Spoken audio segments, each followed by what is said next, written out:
Sal-Bass. Live when the mic snap. Justin.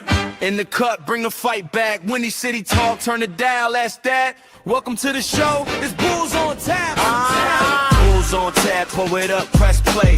Chi-Town talk, we can run it all day. From the tip-off buzz to the post-game rap. If you rock with the Bulls, you rock with Bulls on tap.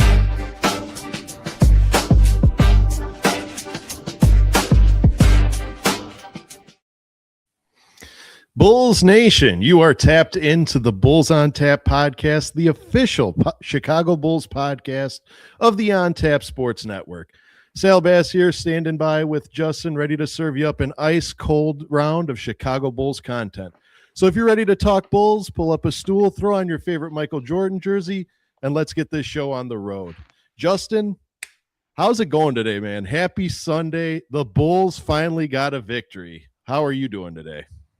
Man, I couldn't be better. I mean, we just played that intro video. Anytime you get to see Scottie Pippen dunk it on Patrick Ewing and then push him to the ground, you're going to be in a good mood. So the Bulls won. We're here. We're here to talk about the Bulls. We're here to remind fans how it could be much worse, and it has been much worse in the past. So I'm good, man. How's your day going? Honestly, perfect. Kind of a busier day. The wife and I had a baby shower to go to, so we were we were away, and since it was a baby shower, I got to actually watch the game, and we got a win. So, I mean, any day that the Bulls win is a good day, no matter what. So, jumping right into it, Justin, I'm really excited to start this one because, as you could tell by the tones of our voices, when the Bulls do well, we sound happier. Mm-hmm. So, as you know, Justin, we just won today a beautiful 120-97 victory over the Milwaukee Bucks, snapping an 11-game skid, actually snapping what is the worst statistical month that the Chicago Bulls have had in franchise history. I know the 11 games is, what was it, third worst or fourth worst start? I think it was the third worst. Third worst start since this franchise has ever seen. So let's just jump right into the game, and then we'll talk about why Bulls fans should not be as worried as they are right now. So, Justin, my first question to you is, after watching this game, the Bulls won very, very, very comfortably. They won, was it 23 points here? Would you say that the Bulls won this game because of the way they played, or would you say that the Milwaukee Bucks just did not play well enough? Both. I mean, the Bulls played great. Colin Sexton had his best game of the year, and that's including his time with the Charlotte Hornets. I mean, I'm looking at his stats here. 22 points, 3 rebounds, 2 assists, 3 steals. He shot 64% and 38% from 3. He was a plus 28 in his minutes, and it felt like it when you watched it. Like when he was out there, his energy was making a huge difference. We got to give Leonard Miller a shout out to an insane plus 38 in his minutes. And I like what I saw from him. He's big. Like when you see him out there, the size, you definitely notice it. He hustles, he plays with energy. He's still, on ball. He's not much of a threat when it comes to creating or when it comes to shooting, but the energy that he plays with, if you took his motor and you gave him the skill set of Patrick Williams, you probably have Kawhi Leonard. So I like what I'm seeing from Leonard Miller, but on the flip side, it's the Milwaukee Bucks, man. They're led by Cam Thomas and Bobby Portis, and I'm not saying we shouldn't be hyped for a win, but like when you look at their schedule, this is a game that if they were going to get a win and break this streak, this was going to be the game that they did it. Yeah, definitely. The Bulls had perhaps the most to play for this game. As we all know that. Me and you, we're both not a fan of tanking. We'd like everyone to go out there and play their absolute hardest, or at least, if you're going to go out there, you might as well play for the win. And especially without a Giannis on the court today was the perfect opportunity for the Chicago Bulls to snap that 11-game skid. And they did exactly that. I thought lately, here's my take. Lately, we've gotten very close games at the half, and then after the half, the Bulls just kind of forfeit the lead, and the opposing team really runs rapid and takes a toll on us. Today, that did not happen. So what would you say was the biggest key to success as to making sure that we didn't take our foot off the gas and we actually pushed harder on the gas? I would say Billy shortened the rotation. I mean, Rob Dillingham really didn't get any minutes. I think he saw like a brief 3-minute stretch in the first half, and he was pretty bad in that first half. So we didn't bring him back. So in the last couple of games, Rob's been, 15 to 20 minutes a game. So they took those minutes. You saw Giddey get over 30 minutes. You saw Colin Sexton get over 30 minutes. Isaac Okoro, Buzelis, they consolidated the minutes. They made sure that the better players played, which, I mean, I'm not going to say I'm anti-tank. My position has just been it's too late in the game for the Bulls to have initiated a tank. Like where we're at right now, we're not going to lose enough games to really catch anybody below us in the standings as far as the lottery goes, because those teams below us are also trying to tank. So I don't have a problem with getting a win like this. There's people on Twitter that are mad, but it's like, guys, we can't lose every game. And from a standpoint of a young player like Modest Buzelis, you don't want to lose every game because you saw his attitude after the last game. The dude was downright distraught. He looked like his prom date just stood him up. So it's nice for him to get a win and for him to play well too. Yeah, honestly, a lot of people that kind of beg for a tank and all that, they really never look at what it actually does on the player's end.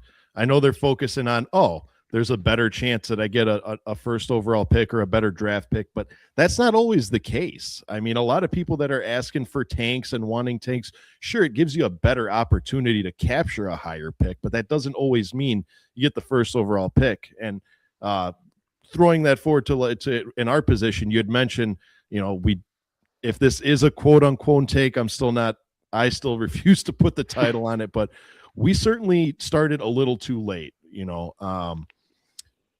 but again, just because you have the worst record in the league doesn't mean you get the number 1 overall pick. And just because you win the championship doesn't mean you don't get the first overall pick, because I'll throw you guys back to the 1982 Los Angeles Lakers, who had the opportunity and captured an NBA championship and still got the number 1 pick in the NBA draft. Yep. Do you know who they picked, by the way? James Worthy. That's right. Yeah. So just because you win a title doesn't exclude you from a number 1 overall pick. Now, granted, yes, there's trades involved that and what have you. But overall, it doesn't always guarantee, and it doesn't take away from any chances. So really, any sort of tank or forceful losing, you're really more suffering on the player's end, because you're wasting a year of development. You're bestowing like a losing atmosphere on them. And we really want these players to shine and be the best that they can be. And as we know, when we're winning, everyone's happy. When we're losing, everyone's morale is in the dumps, and team chemistry falls. And team chemistry is something that even on a team with, we'll just say, mediocre players, you got a bunch of good mediocre players, but you have good team chemistry, your team looks incredible just because that team gels so well. You can have a team of nothing but all-stars out there, and if they don't gel together and they have poor morale, it's going to reflect negatively on the actual outcome of the game. Justin, we did mention earlier that this was statistically one of the worst records, or one of the worst months in Chicago Bulls history. Can you kind of walk us through what was the worst and why Bulls fans really shouldn't have to worry right now? Yeah, so I did a bunch of research. If anybody follows me, they know I'm a basketball historian. I'm always talking about, the old school game, the 80s, the 90s, the 2000s. So there's stretches that statistically were worse than what we just went through. There's also stretches that, even though they're not statistically worse than what we went through, there's stretches of seasons that I found that were more disappointing because our hopes were so much higher. So obviously the 1999 season, that lockout shortened season, definitely one of the most disappointing seasons in Bulls history. They got rid of everybody. They got rid of Phil, Michael, Dennis, Scotty. But the funny thing is, if you go back and you read stories and season previews, people still thought the Bulls were at least going to be a playoff team. They thought Tony Kukoc could carry the load a little bit. They really thought he was going to ascend because he was still, I think he was 28 or 29. He was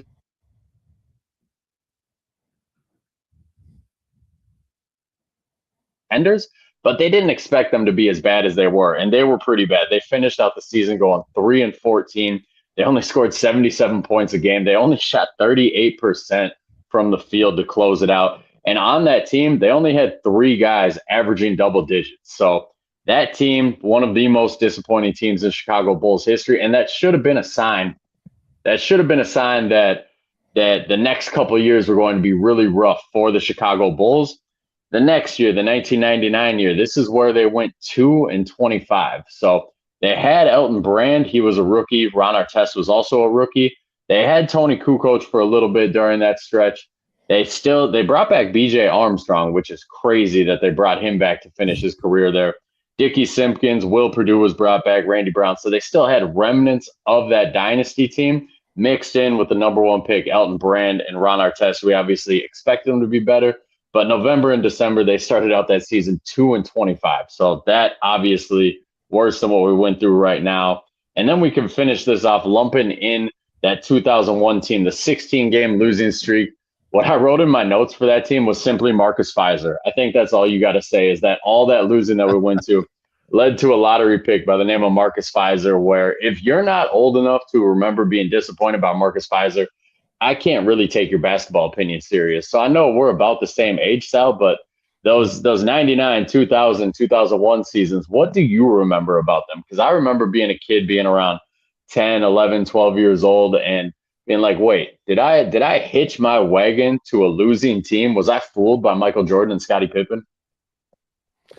I mean, what I saw is I just saw the demise of a dynasty. Like I never lived through, obviously neither of us lived through the Roman Empire or any of those historic empires in history, but this had to have been what it looked like after those empires were wiped from the face of the earth, because there was shrouds of it. Like you said, there was a few here and there players, but it basically was a reality check that whatever winning ways that we had gone to the wayside, and now it's time to develop new days and work towards a goal and a championship away from the Michael Jordan, Phil Jackson, and Scottie Pippen era. And it was kind of heartbreaking.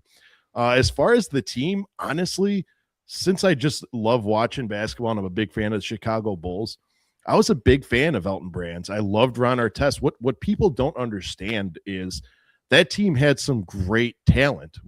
They were young talent that couldn't work together to win games. I mean, Elton Brand, look at what he went on to be. Ron Artest, or Meta World Peace, whatever you want to call him, went on to be arguably one of the greatest defenders in the history of our game. And people forget he came up from the Bulls. Yeah, your Ron Mercers. I mean, but even taking it forward to your Tyson Chandlers, your Eddie Currys, your Jamal Crawfords, we had some actual talent walk through the gates there. It's just we couldn't develop into winning ways. But of course, in typical Chicago fashion, we trade them away and they become incredible players. So really, it was just an eye-opening experience that the old Bulls are gone and the new Bulls, the baby Bulls, are here. So, and I really haven't recovered since. Yeah, it's crazy when you look back on those teams, because at one point we had Elton Brand, Jamal Crawford, Ron Artest, Brad Miller on the team. And it seemed like something was percolating with those guys. And then they go and trade, what was it, Ron Artest and Brad Miller for Jalen Rose, who was already on the downside of his career. I think he gave us a couple 20-point seasons, but it was like, that was when you kind of, I'm assuming, at least because like I said, I was 12 or 13, so I wasn't necessarily plugged in back then, but I'm assuming that's when people kind of started realizing maybe Jerry Krause doesn't know what the hell he's doing, because he traded this young talent for an older player. And then, of course, the trade that will always drive me crazy, because I was a huge Elton Brand fan, was when we traded him to get Tyson Chandler. Not that Tyson Chandler was a bad player. He went on to be a very good player. But Elton Brand, he came into the league at 19, and for his first 3 years, he was 20-10. So didn't really make sense to trade him for the number 2 pick in what was considered a weak draft. But we got a couple more dark parts here. And these next ones, this will start to be where more of our audience will start to remember stuff. This next season, I was a senior in high school for this season, because my junior year, I was super excited for this team. So the 2006-2007 team, remember, we sweep the defending champion Miami Heat. Ben Wallace gives us, I think he still finished first team all defense in the first year of his contract. We had young Tyrus Thomas, who showed some promise. Ben Gordon was ascending. Luol Deng was ascending. Kirk Heinrich was ascending. And because of a trade we made years before, we got the Knicks' unprotected first-round pick. We added Joakim Noah, coming off 2 national championships. The hopes were high. We were expecting another contending season. Started out the season 3-10. It led to us dismantling that team. Scott Skiles got fired. What is your memory? Now, in the end, this all worked out because that led to the luck of us getting Derrick Rose. But that season, we came in with real expectations. What was your memory of that team that swept the defending champion Miami Heat, and then somehow the next year came back and it all went to shit?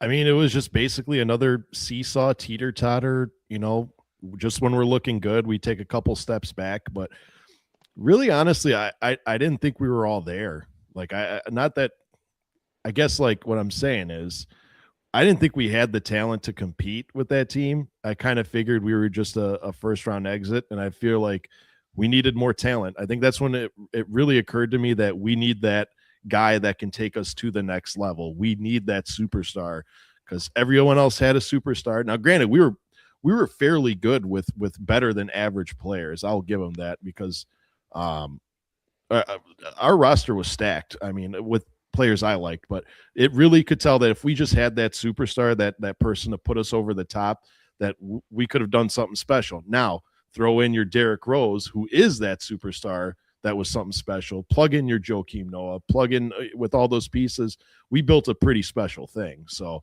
it just shows you that we needed something else.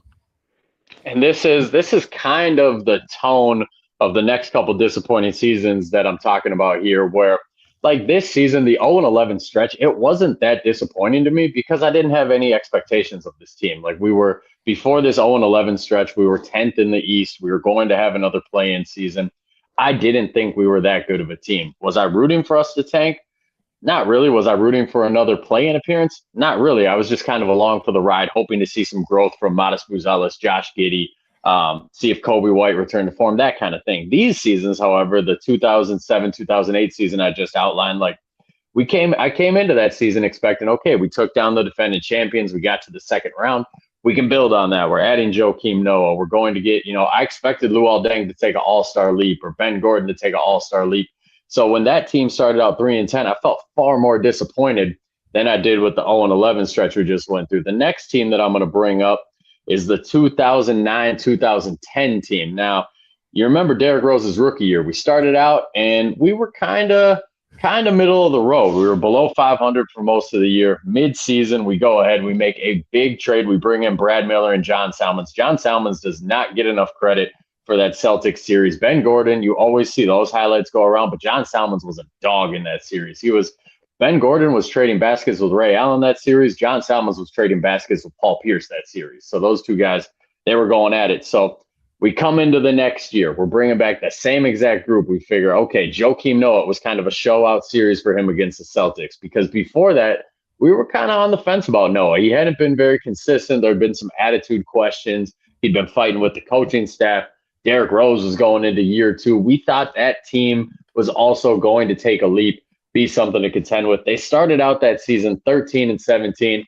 And then they kind of scrapped the whole thing. They gave away John Salmons in a trade. They made a couple other moves too. I think they traded away Tyrus Thomas, who in that Celtics series, he actually averaged 2.5 blocks a game that series, 10 points, 8 rebounds. He was starting to show something too. What do you remember about that team specifically? How did you feel about them coming off that close Celtics series? And what were your expectations going into the next year?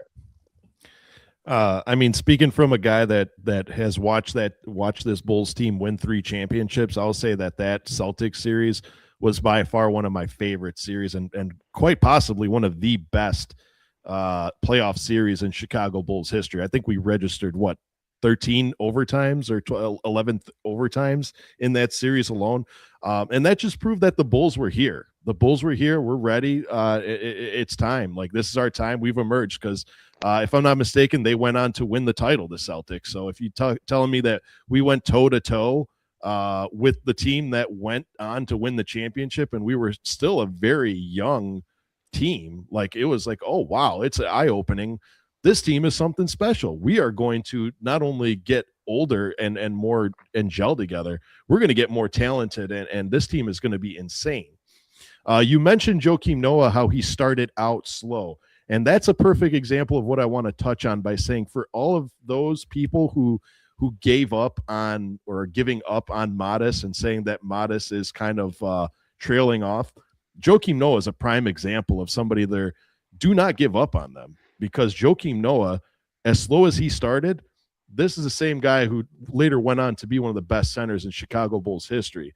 I think he was 5th in MVP voting or 3rd in MVP voting a year that Derrick Rose went down. So you just got to be patient. Let these players develop, man. Modest Buzelis is going to be something special in the league. And I know everybody knows it, but it's really easy when the Bulls are not performing at a top level and losing games. And it's just down times. It's easy to hang your head and be like, well, maybe he isn't the guy I thought he was. Maybe he's just another run-of-the-mill player.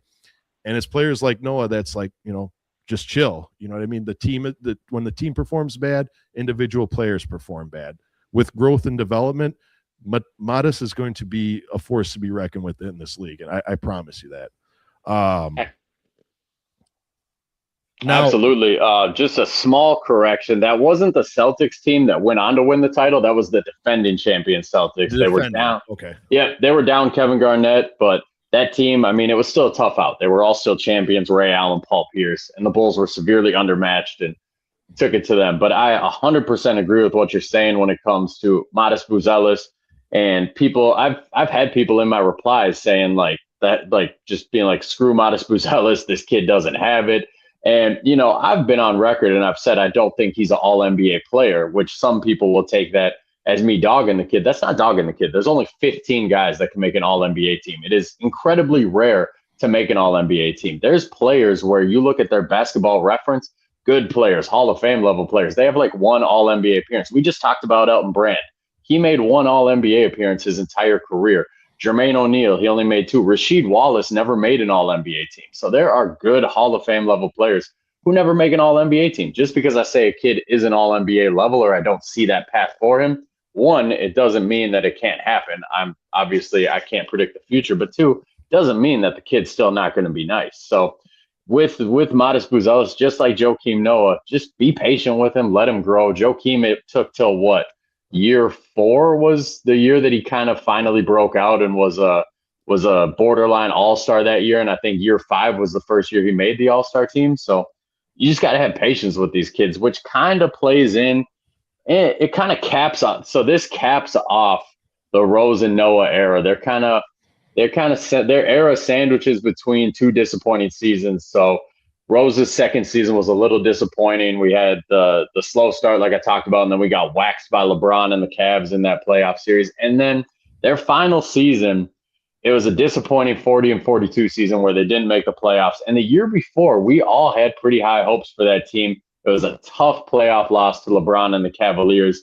That's still a what if for me. I mean, we had Joakim Noah, we had Pau Gasol, we had Jimmy Butler, we had Derrick Rose, Mike Dunleavy, like the list goes on and on. I think Kirk Heinrich was back on that team too. So then the next year, they started out all right, but they hit a lull in that January to February mark where they only went 12-18. That's when they fell down the standings. There were injuries that played. Joakim got hurt. Pau Gasol got hurt. Derrick Rose wasn't quite right. But what do you remember about that team? Like when they lost to the Cavaliers and then they retooled in the offseason, they added some more pieces. Did you think they were going to be a contender? Because I think all of us looked at that Big Four and thought this is a championship quality team.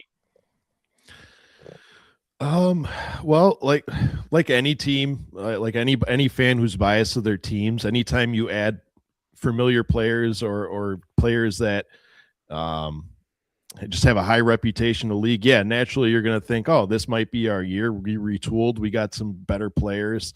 I believe you're referencing to the Rondo, Dwayne Wade year, or are we still talking the year that traded Jimmy? We're talking traded Rose. This is the year. So this is what led to them trading Rose. They went 40-42. Fred Hoiberg was the coach. Joakim was out a good chunk of the year. Pau Gasol, I think he still made the All-Star game, but he missed some games. Derrick Rose and Jimmy, there was reports of friction for them behind the scenes. But that offseason, the 40-42 year and missing the playoffs, they finished the 9 seed that year. That offseason is what led to them getting rid of Derrick Rose, not resigning Joakim Noah, and building the 3 Alphas team. I remember that year being the year of the Bulls knew that they didn't have it. I mean, not that they didn't have it. I mean, that team, they knew that they needed more to win a title. Like Rose had been coming off a couple in. Now, granted, Rose was still the man. I'm never wrote Rose off. You saw the emergence of Jimmy Butler. I'm suspecting there was some conflict in the locker room. I mean, they just lost Tibbs. I mean, the Tibbs was their savior. A lot of people forget how good of a coach Tibbs was. I know a lot of them are quick to blame Tibbs for the injury of Derrick Rose and kind of ruining everything, which is why now I hate getting sidetracked, but the most beautiful thing in the world is when Derrick Rose in the United Center look at the fans and say, it's not his fault. I forgive him. Like, we all need to forgive Tom Thibodeau. That aside, people forget just how good Tom Thibodeau was as a coach. I didn't have my full faith in Fred Hoiberg just because of the fact that I'm a firm believer, man, that just because you're a well-known and reputable coach in the NCAA, that doesn't always translate into the big leagues, man. Like, a lot of people think like you're going to get this NCAA coach and immediately in the league, he's going to come in and change the dynamic of the NBA. And that's not always the case. You know, sometimes you just get a really good college coach. Like, look at Hoiberg. He had a stint in the NBA. He wasn't good. He went back down to college and he's having success again. So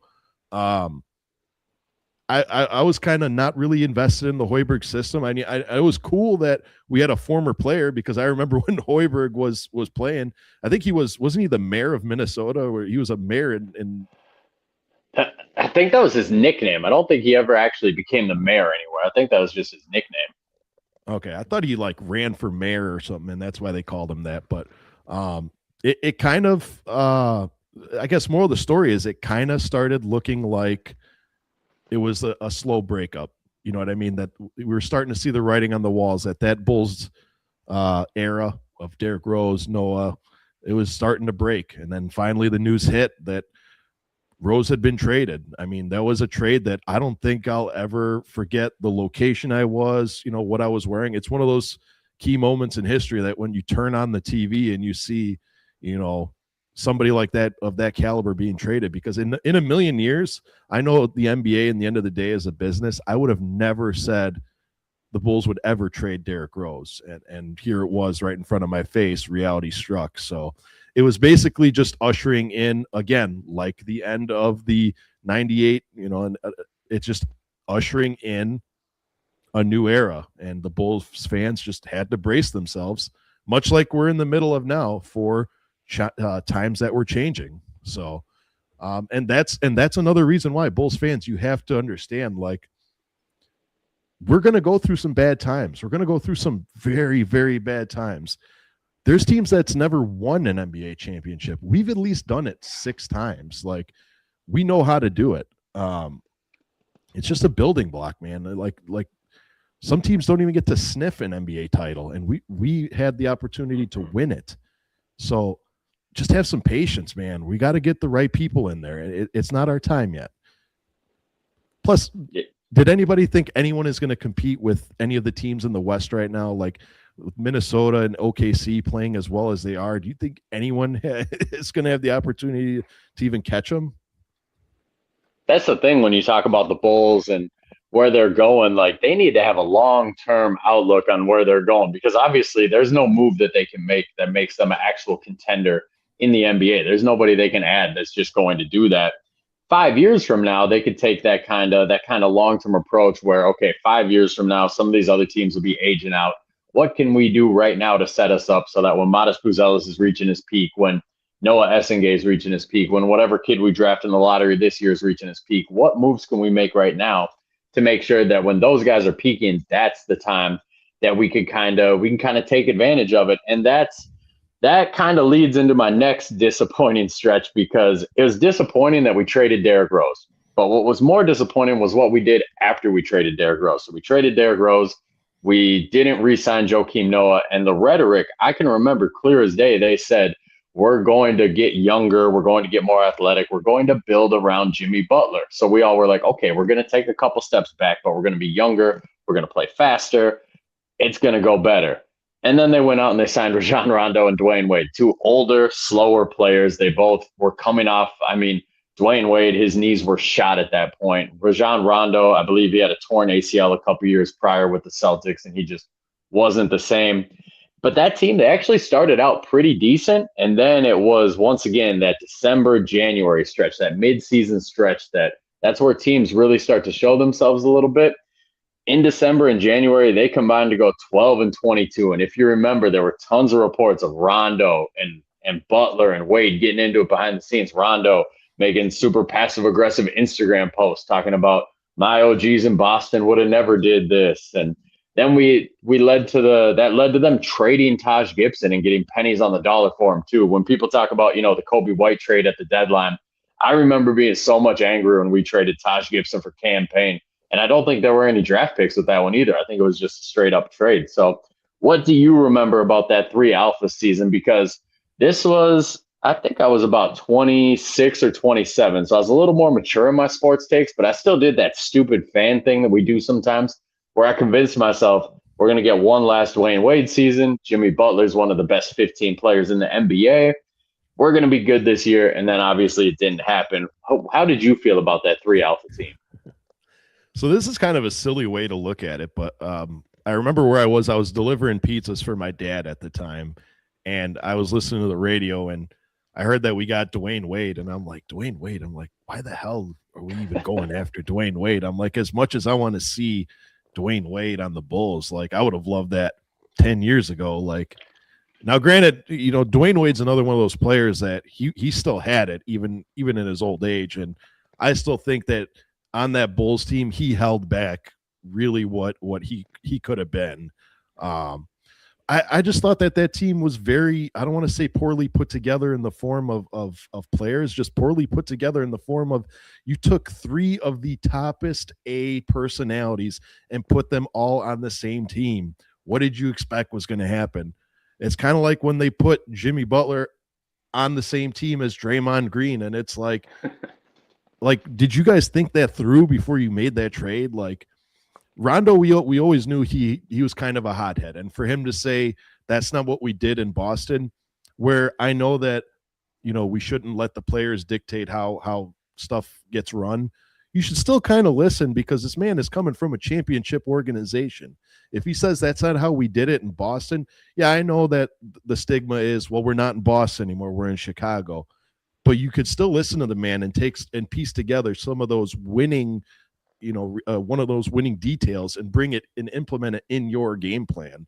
The fact that we had all 3 of them on the same team and trying to be the 3 alphas and it was kind of like what are we doing? It was kind of looked like it was an orchestrated plan just to sell more tickets. And I may be mistaken, but with 3 really big names like that, I'm sure Jerry Reinsdorf sold a lot of tickets, especially with the hometown hero of Dwayne Wade.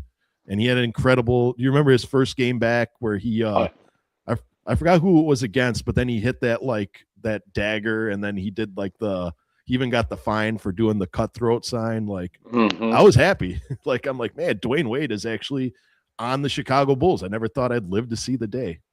Yeah, and that first month, Dwayne Wade was playing like old Dwayne Wade. I forget who it was against, but he had a poster dunk on the Chicago Bulls where he yammed it on somebody, and it was like, holy shit, this is throwback Dwayne Wade. And I was definitely like going on NBA Store and being like, do I order a Dwayne Wade Chicago Bulls jersey? And then that January December stretch, the 12-22, that hit, and that was injuries, that was Rondo kind of. I mean, Rondo's remembered as a great player, and he was a great player, but he was also a very mopey player, somebody who would just tune the coaches out and kind of ruin team chemistry in a couple spots. So I'm glad I didn't, go ahead and get that Dwayne Wade jersey. I have some embarrassing Chicago Bulls jerseys in my repertoire, but I never bit the bullet on that Dwayne Wade one. So I like going through and just remembering these kind of stretches because so many times right now you're seeing people on Twitter, they're losing it. They're like, this is the worst it's ever been as a Bulls fan. And I'm like, I don't know about that, guys. Like, I've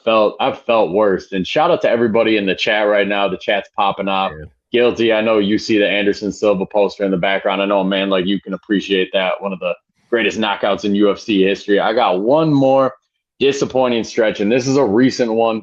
So one might hit home a little bit for some people.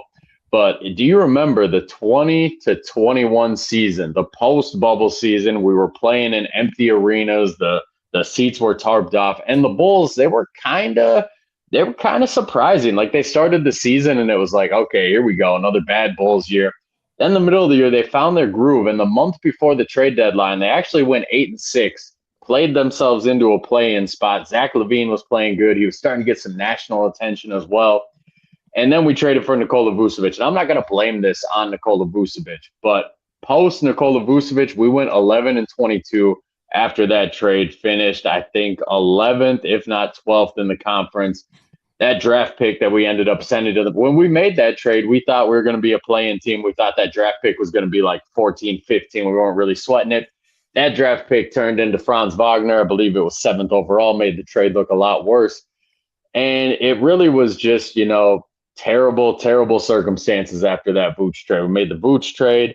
Zach LaVine got COVID. He was out for a couple weeks. They had really strict protocols back then. What do you remember about that month prior to the Vooch trade where we went 8-6 and we were a play-in team and everybody was getting their hopes up because Zach LaVine was playing like an all-star? And then what do you remember post-Vooch trade and the meltdown that season, and then finding out that pick that we were sending that we thought was going to be middle of the road was actually top 10?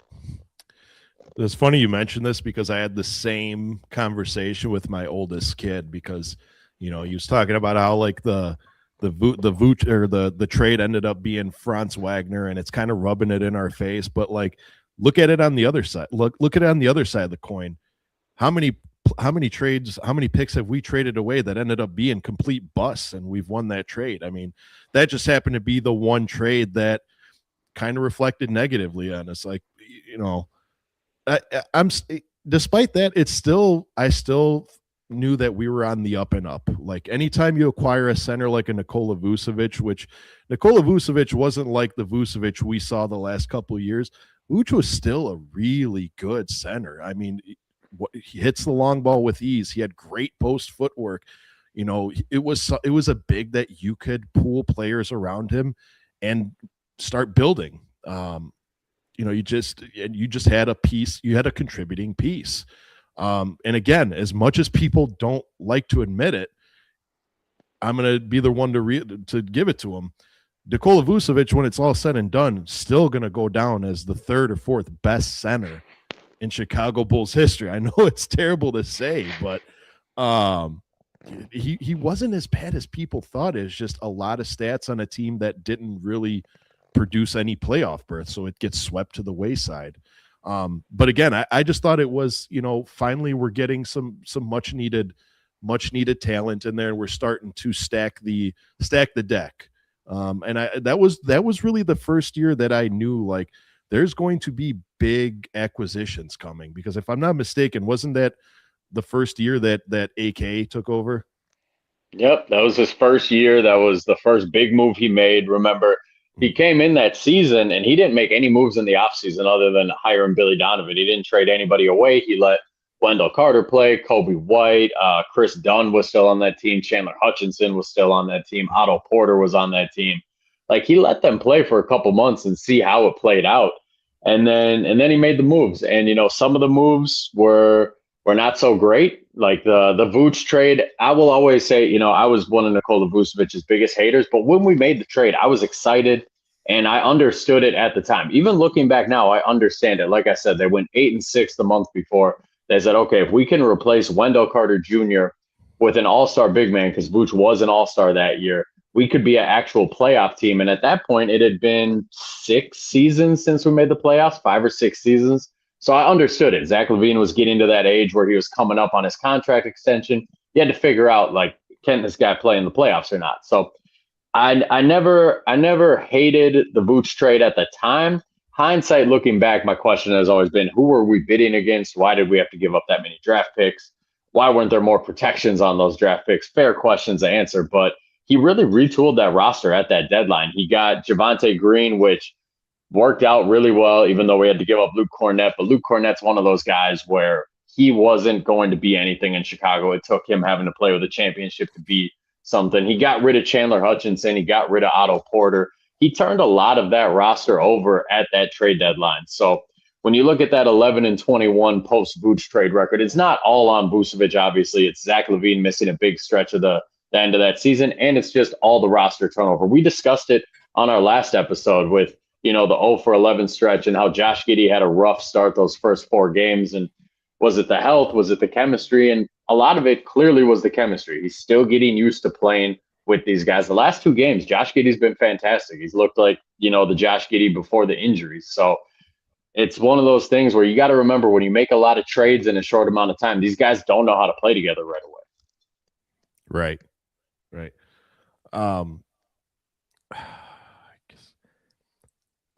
I remember those days were very, very dark days with like the Paul Zipser, Ryan Arcidiacono, and I know he was your guy. I want to touch on this guy real quick before we move on, but Chris Dunn. I was a huge Chris Dunn fan, and I know he went to Providence. That was back in the day when I actually watched a lot of college sports. I guess my follow-up question is, did you have high hopes for Chris Dunn? Because I watched his mixtapes, which I know anybody can string together their 10 best highlights and call it a mixtape and look incredible. But I watched him play in Providence. I know he was drafted number 3 overall, but did you have faith in Chris Dunn, or did you expect him to play a little differently than what he panned out to be?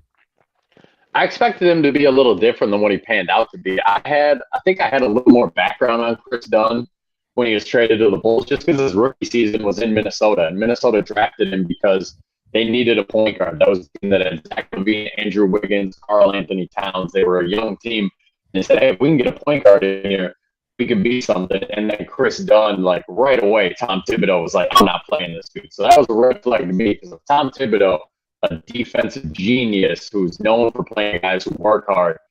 If he's not playing a guy whose reputation is as an all-world defender, that's kind of a red flag to me. So when the Bulls traded for him, I wasn't super upset or anything. I saw him as kind of what we see Rob Dillingham as, where he's a former lottery pick, but he wasn't traded with the value of a former lottery pick. You're taking a flyer on him. You're seeing if he can turn into something. But the headline of that trade was obviously Zach LaVine coming back rather than Chris Dunn. So Chris Dunn, it took him, how many years did it take him before he figured it out? The last 2 or 3 years really with the Clippers before he kind of found his niche in the NBA and found his role. And that's the reality that we don't talk about sometimes, is these lottery picks, guys like Chris Dunn or Emmanuel Mudiay, or, Frank, however you pronounce the name, Frank Ntilikina, the former Knicks point guard. Like, a lot of these guys, they come to the NBA, they've been the man everywhere that they've gone. They get to the NBA, they're not the man anymore. They're now the 7th, 8th best player on their team. So many of these guys flush out of the NBA because they don't figure out how to fit into a role. And that's always the risk when you're talking about trading for former lottery picks, is, can a Rob Dillingham realize, I'm not going to be the man in the NBA. I need to find my role. I need to find my niche. And that's how I'm going to stick. Chris Dunn was able to do it. I have questions if Rob Dillingham will be able to do it. Yeah. And of course, I mean, like any other Bulls fans, we have the utmost faith in him. I mean, that doesn't mean anyone's writing him off. I mean, he's a young kid. He needs to grow. This is his 2nd year in the league, and he's been traded already. So you got to imagine stuff like that takes a toll on your demeanor, takes a toll on your morale, and it's just going to take time for you to get your confidence back. Hopefully a good stint with the Chicago Bulls will give Rob Dillingham his confidence, and you see him turn in to a great player, because I still wholeheartedly have my faith in Rob Dillingham. It spoke volumes that he didn't really see any minutes tonight, and the Bulls kind of took off in the minutes he didn't see. I mean, the kid has flashes for sure. Like, his speed stands out amongst NBA athletes, which is rare. He just has to find a way to bottle that speed and control it a little bit and take the foot off the gas sometimes. Like, speed is a great thing to have. But what made, the fastest guys in NBA history so great, the Derrick Roses, the Tony Parkers, the Allen Iversons, is they had the breaks too. Like, they were fast enough where the game kind of slowed down around them. Like if you ever seen like the Justice League movie with the Flash, when he's running fast, time around him is slowing down. And that's what you see with the great players who've used their speed in the NBA before, is they're so fast, the rest of the game is slow. We're not seeing that with Rob Dillingham yet. Everything he does is kind of fast and out of control right now. So that's just my 2 cents on where we need to see the improvements from his game going forward. Correct. Yes. hit it right on the head. And of course, you mentioned that it just so happened that the game he sits, we ended up winning. I don't know if this was just I'm going to stop experimenting for a second. We got to win a game because there's no way that I can be the coach that loses, this many games in a row. Like, do you think that it was more of today was more of a I'm gonna get the win no matter what because I see the opportunity to get the win, and I'm gonna do my little experimentations later. Like, Bobby D, it's cool. I know what you got. Sit on the bench. We'll get you next game. But right now we need to handle business because we're not looking too good. We at least got to win one more game. Otherwise, heads are going to start to roll. Do you think that was more going into it? Oh, for sure. Like, Billy Donovan is a proud guy at the end of the day. I can guarantee you Billy Donovan does not want the mark of having the all-time losing streak in Chicago Bulls history on his record. One of the things that has really confused me with the Billy Donovan tenure is why is he sticking around? Like, what is he getting out of this? Because I feel like his tenure with the Chicago Bulls has done nothing but hurt his reputation. Like, before, he was known as the Florida Gators coach who won national championships and always had contending teams. Went to the OKC Thunder, and he took them to a Western Conference Finals. He was a winning coach. But in Chicago, man, now he's become the butt of jokes. Like, when somebody gets fired, no matter what sport it is, people will be like, this guy, Billy Donovan outlasted this guy. And it doesn't matter if it's a football coach being fired, a baseball manager, whatever. He's become the butt of jokes in the sports world. So I haven't understood why he's like what he's getting out of sticking around. And it'll be interesting to see if this is his last straw, if he just decides to quit this offseason and move on to something else. But as far as today's game goes, yeah, he was definitely looking at the schedule like, okay, we have to win this game. Like, I can't lose 12 in a row. Yeah. And by no means by me saying this, am I saying that players are going out there with the intention to lose or a coach is drawing up schemes with the intention. I'm not saying that at all, because there was a lot of variables that played into today's victory. The fact that Josh Giddey looked a little bit more comfortable tallying up his first triple-double since his injury. It was the first time we saw a starting lineup that was pretty close to what we used to have, in the form of, we had Ice, we had Modest, we had Giddey, we had shades of our old lineup back, and really the only new guy in there was Yabubu. So that contributed as well, because those players know how to play amongst each other. And a lot of fans who watch the game, I never can understand this. Any other team, when you play their star and they lose, or if you play them with their star on the bench and they lose, it's like, oh, you guys only won because, he was on the bench. But the Bulls are the only team, I don't know if it's because it's our bias, that we as fans never recognize that the whole damn team has been hurt the whole damn season. I mean, I would have loved to seen what this team looked like had everyone been healthy. Now, I am not trying to sit here and advocate that we would have been a playoff team, and I'm not saying that, nor am I saying that we would have been exactly where we're at. All I'm trying to say is I would have loved to seen what this team would have looked like had injuries never occurred, because a lot of fans don't really give injuries the credit that it's due, in the form of negatively reflecting the team as a whole. I mean, just take one player. Imagine if Josh Giddey never got hurt. You know what I mean? He would have had more time to develop chemistry with these players. Like, injuries really do hurt the team. Look what happened with, again, throwing it back to D Rose. If D Rose never got hurt, how many championships would he have won? So that's what I'm saying. Like, Bulls fans also got to take, what do you call that? Extenuating circumstances in condition. So There's a flip side to that coin too. Like, I'm not saying you're wrong, but there's definitely another side of Bulls Twitter that is like, if the injuries didn't happen, this team was 5-0, we would have been a contender, we would have been this, we would have been that. Yeah. We've been hurt all year long. Like, they use that as such a crutch for why this team failed.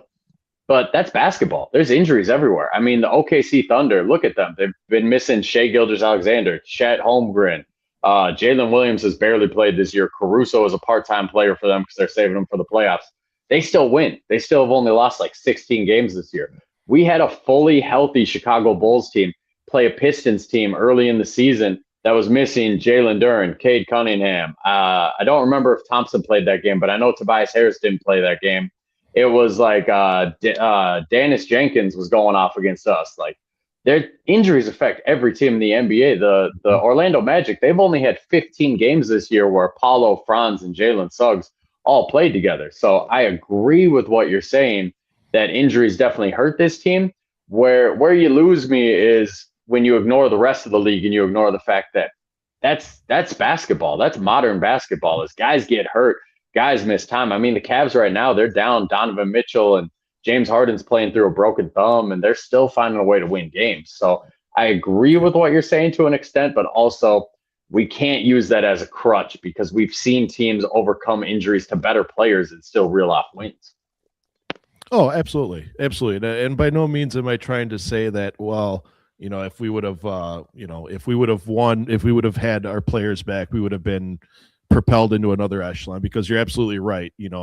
Injuries are part of the game, and there should be plays and games that are predetermined based on a player's injuries.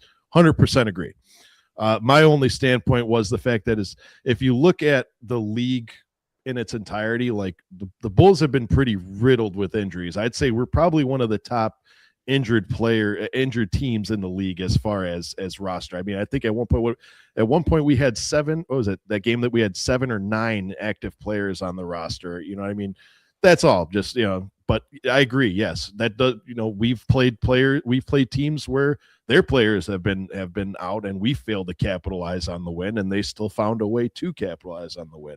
It's just more of the dynamic of the team gets altered a little bit. That's all. And that's one of my arguments for when we talk about AK and his roster building. Like, the Bulls' record in games that Isaac Okoro has missed this year, it's crazy. C-Red Fred, shout out to him. He always points it out because he loves Isaac Okoro. But there's something like, it's like 2-12 or something in games that he's missed this year. That's not 100% accurate, but it's something in that realm.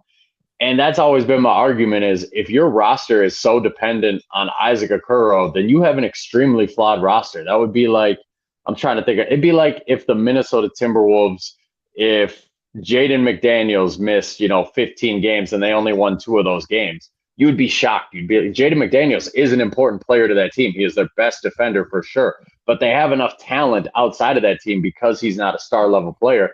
They can overcome his injury. Where with the Bulls, the way that he's built this roster, it's made it so a guy like Isaac Okoro, a role player in this league, suddenly becomes a guy where he's dependent on your winning, and you're referring to him as a young core player when no other successful team in the NBA would refer to Isaac Okoro as a core player.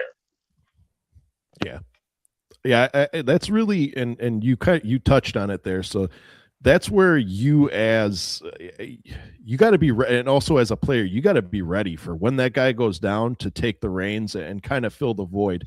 Now, I'm not saying to do equally as good of a job or better, but just kind of stop the bleed a little bit. Yeah. So if a guy gets hurt, the next man up has got to be ready to go. So I know I touched on all the disappointing moments that I could do some research on. Was there anything that I missed? Is there any stretch that you remember being a fan and you were like, man, I just don't want to be a Chicago Bulls fan anymore. This is dark. Oh, nah, man. There's the thing. I'm obsessed with 2 things in life, and one of them are the Chicago Bulls, man. Like I said, I keep harping on it. I'm sure everyone's sick and tired of hearing this, but whether we go 0-82 or we win a championship every year for the rest of my life, I'm still going to be watching, man. I honestly don't think that there's okay. I shouldn't say this because it makes me sound silly, and I'm going to be embarrassed at the end of this, but the only time that I remotely came close to not watching the Bulls anymore, all right, so I was a bit of a conspiracy theorist when I was a kid, and one of the conspiracy theories that somebody tried to sell me on is the Bulls were actually a Satanist. Oh, like it was actually really Satan related. Like the Bulls logo looks oddly enough like the devil, and the Bulls won 6 championships, and the number 23, if you put 2 divided by 3, it's 666. That was the closest that I'm like, shoot, man, maybe that's right. Maybe the man upstairs like put this as as my test, and I'm failing miserably. Again, that was a huge reach that lasted all of about 10 days. But no, nothing will ever keep me from this team, man. And honestly, they don't get enough credit, so I'm going to do it here. Shout out, man. Shout out to the misses. Shout out to the husbands and the wives that allow us to consume the games and make the content, man, because that's really the only people that would stand in my way. As much as I love creating content and watching this team, if ever the misses or anyone says, hey, you got to cut it, I would value them over anything else. But so shout out to them for having the patience. I mean, I got a wife in the other room right now who she just drove an hour up from a neighboring town, and she's allowing me to sit and watch, sit and create contests. So shout out to all the misses and the husbands out there. So. Hell yeah, we couldn't do this without them. Mine right now is putting our 3-month-old daughter to bed. So it's nice that they allow us to, do this and talk about a team that for the most part does nothing but let us down these days. But we're still here. No matter what they do, we're always going to be here. So I know you had a couple things lined up for our new segment, On Tap or Crap. Let's get into it. So as you touched on it, so I do this over on the other show that I do. I'm not going to plug because it's not how I do. If you know me, you know what the other show is. But it's a little segment that I like to call On Tap or Totally Cap. And I want to get the audience involved. So if you're in the group chat right now, please play along and leave your answers. I'd love to hear your side of it. So On Tap or Totally Cap is just a game where I'm going to give you a scenario. If you think it's a possibility or you agree with it, you say you say on tap. And if you think it's off the wall, never going to happen, and you think that like I'm BSing you, totally cap. I got 3 of them for you today just to test the waters. So if you're ready, if chat's ready, if you're ready to go, let's get it started. I think we're ready, man. The chat looks ready. We got local Bulls fan in there. What up, AD? We got Guilty in there. Guilty agreed with your satanic comment, too. He said there's some weight behind that. So I'm telling you. You guys need to do like a podcast separately where you dive into those conspiracy theories. We may or may not have something lined up. I'm just going to leave it at that. All right. Question number 1 on the first ever On Tap or Totally Cap is: the Chicago Bulls capture a top 5 pick this year. On tap or totally cap? I'm going to be hopeful, and I'm going to say on tap. Like we need one this year. And that's kind of been my stance for the last couple of weeks. Everybody's like, who do you want in the draft? And I'm like, any of them. Like, I'm not going to be, if it's Boozer, if it's Diabanza, if it's Peterson, if it's Wilson, like I'm not going to be mad with any of them. Just give me one of them. Give me something to be hopeful for. So I'm going to stay positive. I'm going to say on tap with that. Perfect. Right on. All right. Question number 2 of on tap or totally cap. We just got our first win. It's been a little over a month since we've gotten a win. And that is, with the remaining games left, the Chicago Bulls win at least 5 more games. Can I? I'm going to say they win exactly 5 more games. I'll split it even. I'm going to say they win 5 more games because I believe they have teams like the Mavericks, the Kings. I know they have 2 games against like the Pelicans or one of the bottom dwellers coming up. So I think they're going to get about 5 more wins. Okay. Yeah. We finally got one. So hopefully some chemistry kicks in. Hopefully some of that old school. So hopefully Josh Giddey recovers. Hopefully we can get those wins. This one is a stretch, and it is a stretch. And if you're a man shaped like me, you need to do a lot more stretching. And that is on tap or totally cap. The Chicago Bulls win a championship within the next 10 years. I'm going to say as hopeful as I want to be, I'm just going to say totally crap. I mean, it's tough, man. Like right now, we don't have the building blocks for a championship, and we are entering the Anthony Edwards era, the Victor Wembanyama era, the Cooper Flag era. Like there's so much young talent in the NBA right now. The OKC Thunder are obviously primed to keep making runs. the Spurs are right behind them, and that team is scary. And then you still got, the Celtics when Jason Tatum gets back, they're going to be making noise. Like it's hard. It's hard for me when we don't have the number one, piece that certified superstar right now. Hard for me to say that we'll get a championship in the next 10 years. So as much as I hope we do, I got to say totally crap. Yeah, right on, right on. I'm loving the chat. The chat right now, there's a fair amount of people that believe that they will and a fair amount that say they will not. Like I'm loving how evenly distributed these answers have been. That was on tap or totally cap. If you have one that you want to submit to me and ask on the air, submit it to us and I'll give you a shout out. Thank you for playing. Hopefully you guys enjoyed that. So now we got two more segments here. We got our random bull of the day. We'll hit that first, and then we'll do the mailbag. We had some people post on Twitter, and I think there were ones earlier in the chat who were asking questions too. But random bull of the day, being that it's March 1st and it is March Madness, I'm going to hit you with one of the greatest March Madness stars of all time, who had a very short, very forgettable Chicago Bulls stint, but a Bulls stint nonetheless. Our random Chicago Bull of the day, Jimmer Fredette. What do you remember about the Jimmer days? Man, what did I remember? I don't know if I blinked and they were already done, but if I'm not mistaken, man, that man was a scoring machine in college.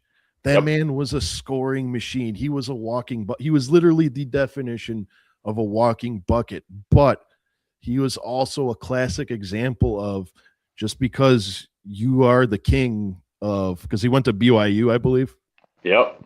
Just because you're the king of college doesn't mean that you're the king of anything in the pros, man. He came up to the pros and didn't really pan out like he was supposed to. Now that doesn't mean he didn't have a successful career, because then I believe he went on to, I believe it was China or somewhere overseas, and he had a pretty lucrative career out there. But man, I just remember getting so pumped that we got Jimmer, because that was one of the first times that I can remember that the Bulls got a player from college that I actually was following and wanted. Like, oh man, we got Jimmer. We're gonna be hitting threes. My man's gonna be pulling up from 30 feet away, hitting them in stride, and that fell about 10 yards short of what of expectations. So. I think we ended up sending him to, did he come from, or did we send him to Sacramento? He came from Sacramento. So Jimmer, we signed him. It was the year that Derrick Rose came back, but tore his meniscus after 10 games. So it was the year after the Nate Robinson year. So I was hyped. I was like, oh, sweet. We might have lost Nate Robinson this offseason, but now we're signing Jimmer Fredette. And then we played him 8 games and he had no impact. And the little bit of bail that I'll shoot Jimmer is, I think if he would have been drafted anywhere else, he might have actually carved out a niche for himself in the NBA, found a role. He got drafted by the Kings. How many great players over the years have the Kings drafted and just gone nowhere with? Like, I was a big Thomas Robinson fan when he was at Kansas. Kings drafted him.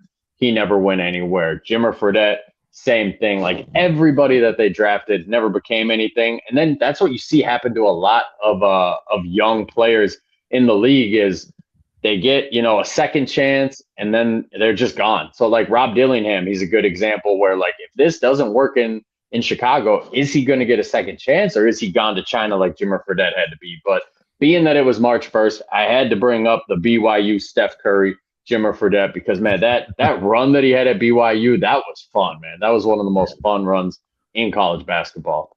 I think one of the only Sacramento Kings I can, and again, this is just at a dice roll, is just Tyrese Halliburton so far. Mm-hmm.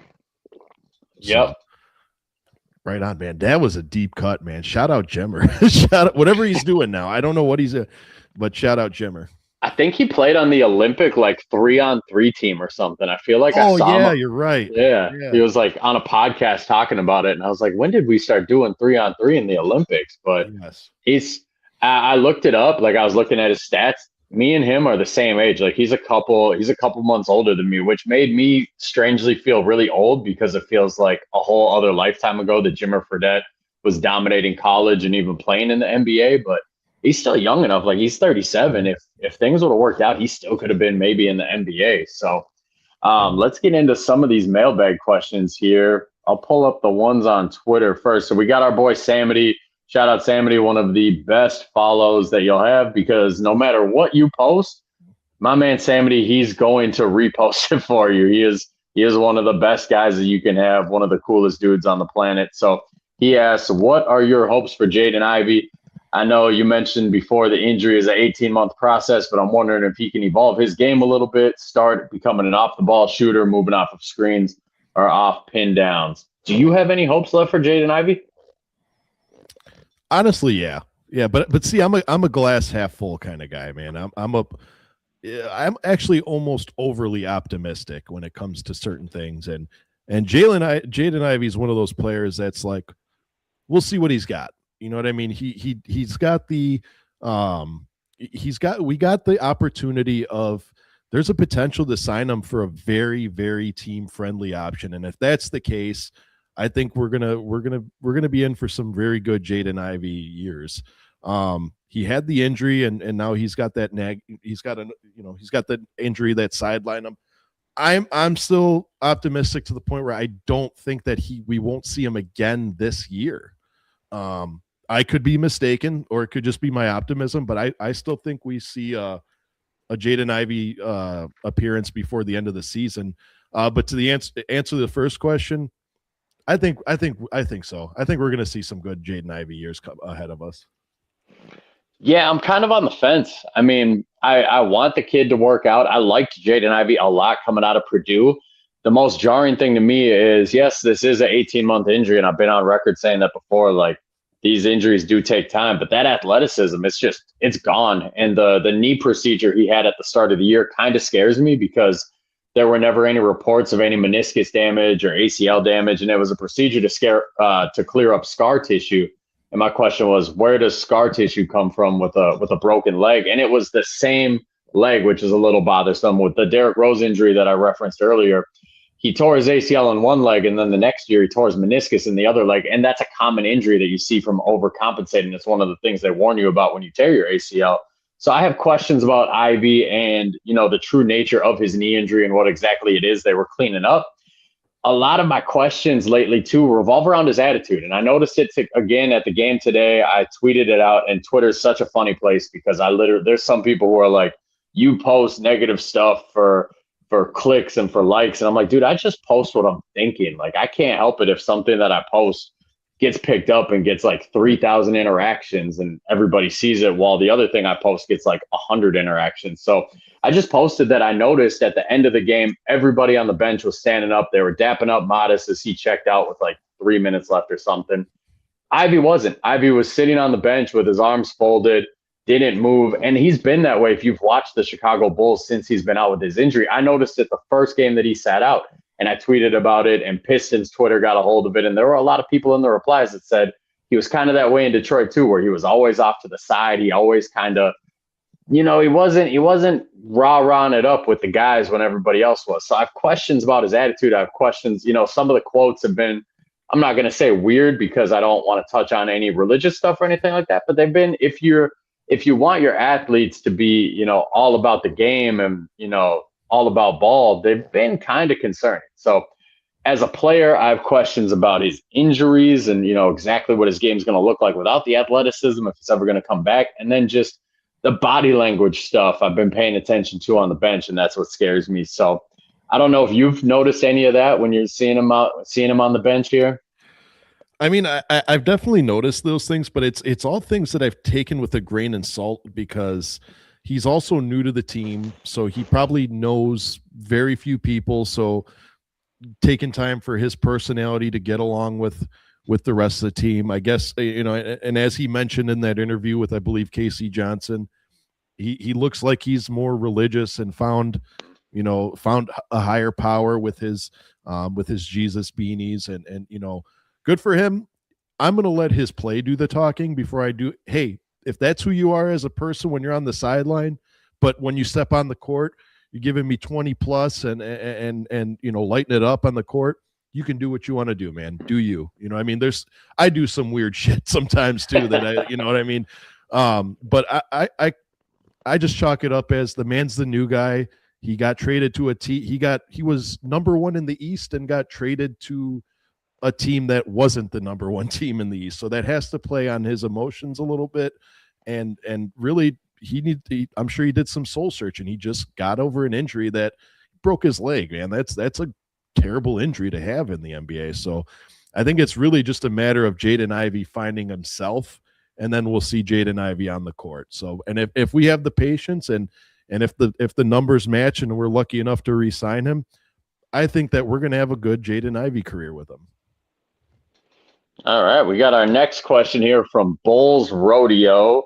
Can Matas Buzelis continue this stretch of games with 20 points, 5+ rebounds, 3+ assists, 2+ blocks? Who should the Bulls draft within the top 10, and who should they sign in the offseason? So I'll start this one. Yeah, I hope Matas Buzelis can continue this stretch of 20 points, 5 rebounds, 3 assists, 2 blocks. His stats over the last 5 games are fantastic, and it looks like he's starting to play with a little bit more freedom. What have you noticed when you've been watching Matas these last 5 games or so?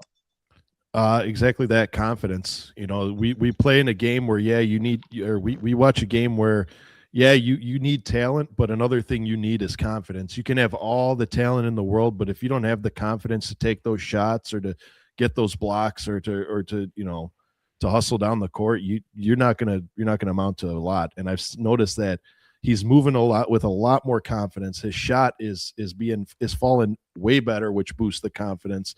In the end of the day, the game is a game where when you're missing shot, confidence is in the tank. But when you're hitting shots, that hoop just became 20 times its size because your confidence is sky high. So I've seen a different Matas Buzelis, and I'm seeing the guy who's ready to.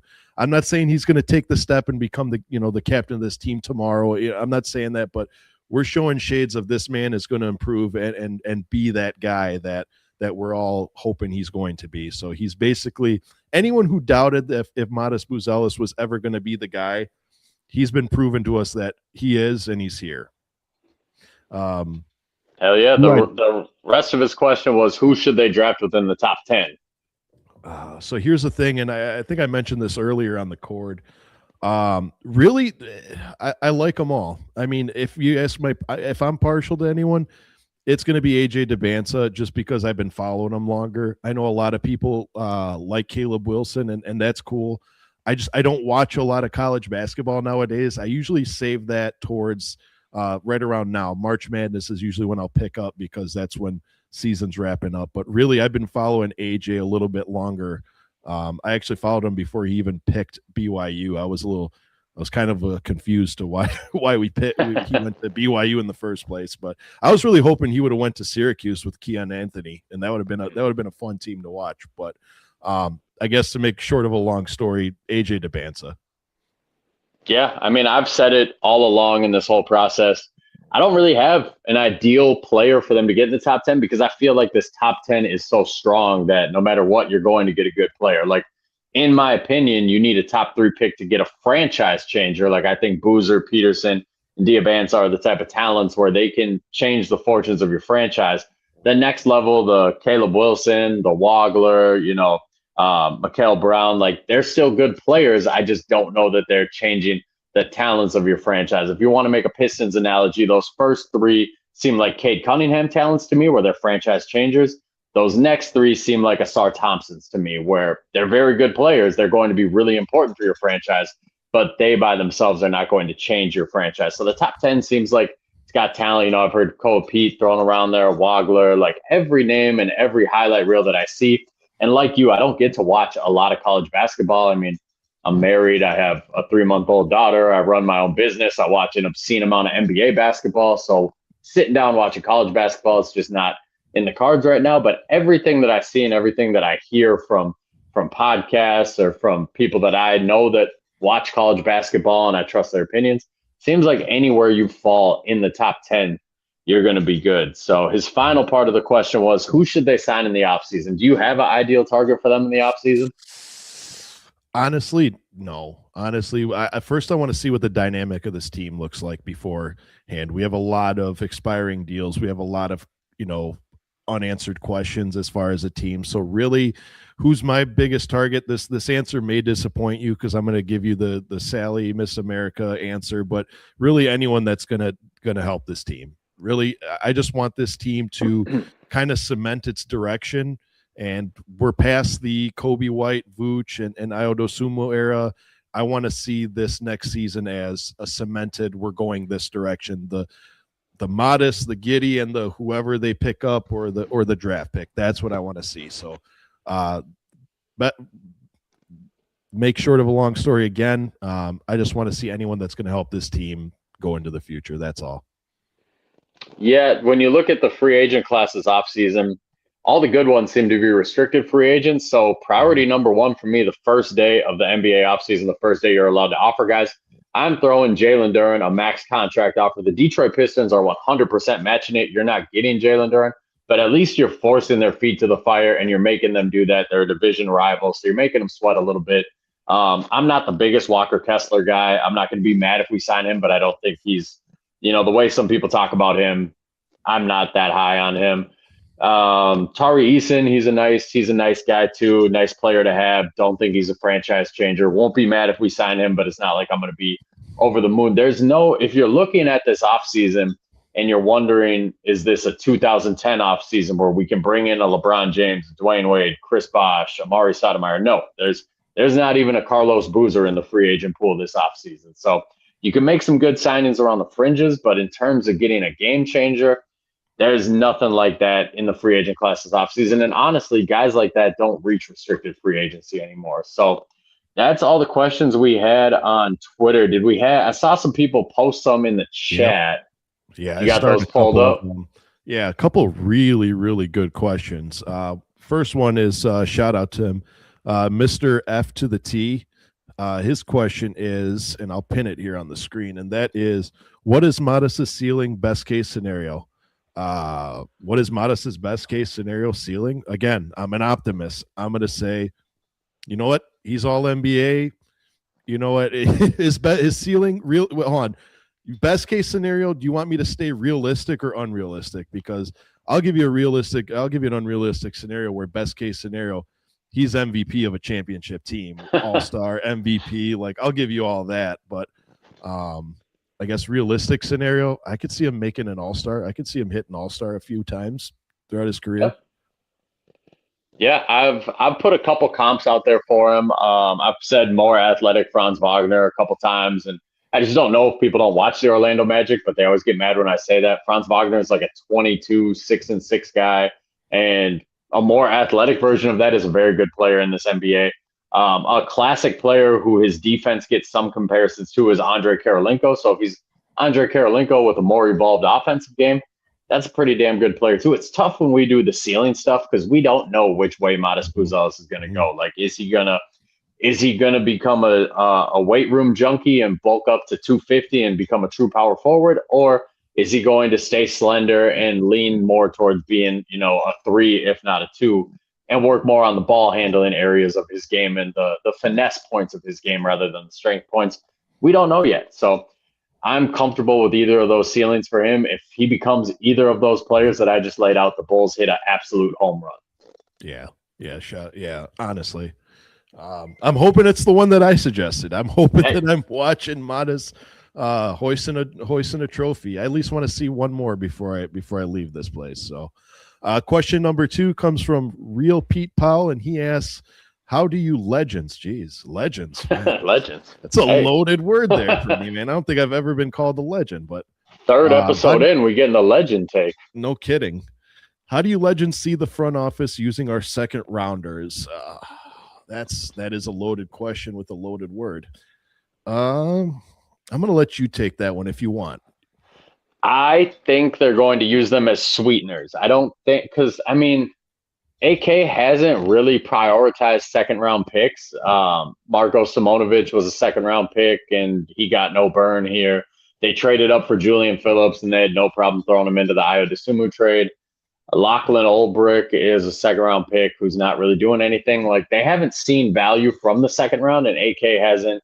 We've never seen him just like really prioritize moving up in the second round minus the Julian Phillips pick. So I don't think he's looking at those picks as more bites at the apple. I think he's looking at them as we could throw them in as sweeteners. Like, we'll give you Patrick Williams and a couple second round picks for you to take his salary and we take an expiring back, or something like that. I don't think he got those picks with the intent of using them. Yeah, that's honestly that's a good way to put it. I think it's one of those. I'm gonna spice up a deal for you, or if in the case of this, I know the Pelicans pick it has a potential to be pretty high. I mean, if we're sitting, what is it, 32 right now? 32 is basically a glorified, additional first round pick right there. That's high enough, and you could still find some very, very good talent. A lot of people forget you can still find some very good quality talent in the second round. I know it doesn't have the spice and the flair and the zhuzh as a first round pick, but you can find some great players in the second round. But mainly look them to be used as tools. I mean, again, what fans need to understand is this team right now is very much a Rubik's Cube of a team. We don't know which way we're going to turn. We have something settled, but look, we have, 8 players with an expiring contract this year that Lord only knows who's coming back and who's leaving. So I think once we establish who we're getting, we'll know better what we're going to do with those picks. You know what I mean? Like, I think once we know the direction that this team is going to go as far as how this lineup is going to look in the future is what we'll do with those picks. But if I had to put my money on it, I'd say just like they were spiced up in a deal for us, they're going to be used to spice up other deals. Yeah, 100% agree. So I think that's all the questions we got in the chat. So before we go, you got anything to plug? I know you got a new episode of Horns Over Hoops coming out this week. I got it coming out. I got a feature a very special guest. I know he's in there. I'm going to be recording with him on the 4th. So I look forward to releasing that because this is featuring a guy that he really does need to be given his flowers and to have his presence known in this community. And it's already known, but this is somebody that I really want more people to find out about if they haven't found out him already. So look for that. How about you? Nothing really on tap this week. Keep your eyes peeled on the Bulls on Tap page because I've been in contact with a couple different people who are going to spice up the show a little bit. We're going to get some good guests on here. So stay tuned to the page, and I think we're going to plan on coming back this Thursday. So just stay tuned to the page, guys. We got some big things coming here. Mm-hmm. Yeah. And before I close, I just want to say one thing, and I know we keep harping on how the community is divided and all that, but I want to say one thing, and it's more, even it goes beyond sports, and it's this. Disagree with each other. Bulls fans, if you disagree with each other, you learn something. If you have just a bunch of people agreeing with your scenarios and agreeing with your concepts and your takes, you never really learn anything. You never see the other side of the coin. So go ahead and have a disagreement with somebody and really listen. Don't just judge them. Listen to their thought process on how they view things. And again, not just in sports, but in the world as a whole, because like I said earlier, you just agreeing with them, you're really not ever learning what their thought process is. And human beings are very interesting people, and that is, we do not all think the same way. So really diving into the other person's head and saying, man, what do you think like that? Like, for instance, I could throw out a scenario and say the Bulls are going to win next year. They're going to win the whole thing next year. Now, here's the thing. You may look at me right now like I'm crazy. Why do you think that? Like, there's no way that'll ever happen. But then at the same time, when they do win, I look like a freaking genius. And you were like, I wonder what he knew that nobody else knew. You got to think, I know that there was somebody out there that was saying the Lakers are going to trade Anthony Davis for Luka Doncic. And everyone thought that man must have been a madman. But look what happened. That guy ended up being right. So I guess what I'm trying to say to wrap it all up is it's cool to disagree with people. I love when people disagree with me because it gives me an opportunity to learn a different style of thinking. Now I'll ask, yes, in those areas, it is easy to take offense that somebody doesn't agree with you. But I would say try to push your pride aside, have a disagreement with somebody, and have a respectable conversation on where their view set is coming from. That's all I got. Great way to close the show, man. Couldn't have said it better myself. Thank you, man. Well, fans, that's going to be last call for us. We're tapping out of here. Until the next round, we encourage us all to see red and go Bulls. Thanks for joining us tonight. Please, if you haven't done so already, drop us a sub, like this page. If you have any comments, leave them in the comment section down below, and we'll shout you. If you have a random bull that you would like to see featured on the show, drop them in the section, and we'll be sure to not only use him, but shout you out in the process. If you have not subscribed to On Tap Sports or any of mine and Justin's pages, please do so and show the love. If you want to see more of us, head over there, and let's help this Bulls content creator community spread like a wildfire. So with that being said, everyone, have a good night. Thanks for joining us.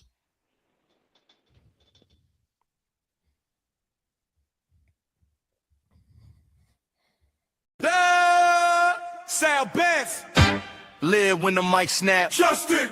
In the cut, bring the fight back. Windy City talk, turn it down, that's that. Welcome to the show, it's Bulls on tap. Bulls on tap, pull it up, press play. Chi-Town talk, we can run it all day. From the tip-off buzz to the post-game rap. If you rock with the Bulls, you rock with Bulls on tap.